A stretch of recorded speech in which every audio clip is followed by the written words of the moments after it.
This is devoting more than half of your income to housing yourself. Of the 20 least affordable ridings for renting a home in Canada, 6 are here in BC. That's according to the latest report from the Canadian Rental Housing Index. To help put it in perspective, generally if you pay less than 30% of your income on rent, that's considered affordable, and over 50% is considered a financial crisis.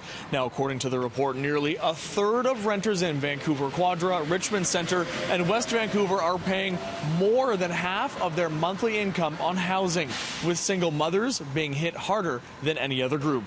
When you look, for instance, at single mothers across BC, 64% are spending over the affordability benchmark of 30%, and 30% of them are spending more than 50% of their income. So this is devoting more than half of your income to housing yourself. You have to begin to making some unsavory choices, like foregoing food or clothing or transportation. Clifford says we've seen the rollout of the national housing strategy over the past few years, but he tells us a lot of the funding announced isn't actually scheduled to start flowing until after the federal election. So we need that investment to hit the communities now. Meanwhile, some local candidates have announced their housing platforms and are reacting to the report with their ideas on what to do about housing in the Lower Mainland.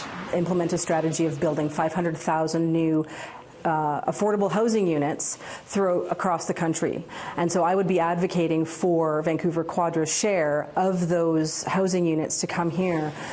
We need to be building more affordable student housing at UBC. That will give the students a better opportunity to be close to their place of learning.